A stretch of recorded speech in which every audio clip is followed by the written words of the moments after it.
2004년에 있었던 연사마 붐 있잖아요. 배용준 씨. 배용준 씨 때 붐 때 한국을 좋아하게 된 사람들의 아이들이 지금 K-팝을 이끌어간대요. 그러니까 한국에 대해서 나쁜 감정 없어요. 그러나 어떤 사건을 계기로 갑자기 30% 떨어졌어요. 그거는 이명박 대통령의 독도 방문이었어요. 그 이후 많이 회복되기 어려운 것입니다.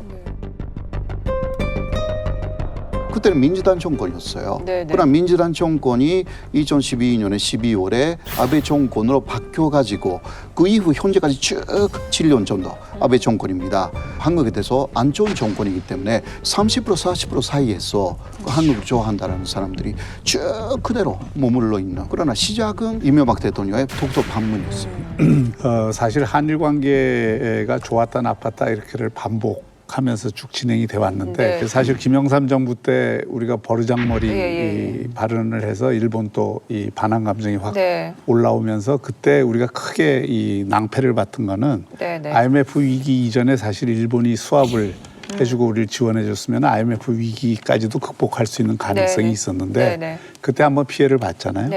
2008년에 글로벌 금융위기 맞았을 때는 한일 관계가 대단히 좋았을 때입니다. 그때 우리가 글로벌 금융위기 극복하는데 일본과의 통화 수합이 엄청나게 도움이 된 겁니다. 이상득 의원에서 뭐 워낙 또 일본과의 관계가 좋았던 거잖아요. 그랬는데 지금 말씀하신 것처럼 그 관계가 안 좋아지게 된 그 이유는 교과서 문제예요, 결국. 그러니까 이제 독도의 문제를 우리는 실효적 제비이기 때문에 가능한 한 겉으로 표출 안 하고 가려고 하는데 일본이 자꾸 교과서를 통해서 자기 땅이라고 주장을 하니까 여기선 또 대응 안 할 수가 없잖아요. 그러니까 이제 그 대응을 해서 2009년도까지는 막았는데 그때부터 이명박 대통령이 독도가 우리나라 땅인데 우리나라 대통령이 왜 못 가냐 이런 논리로 접근을 했는데 많은 분들이 사실 반대를 했어요.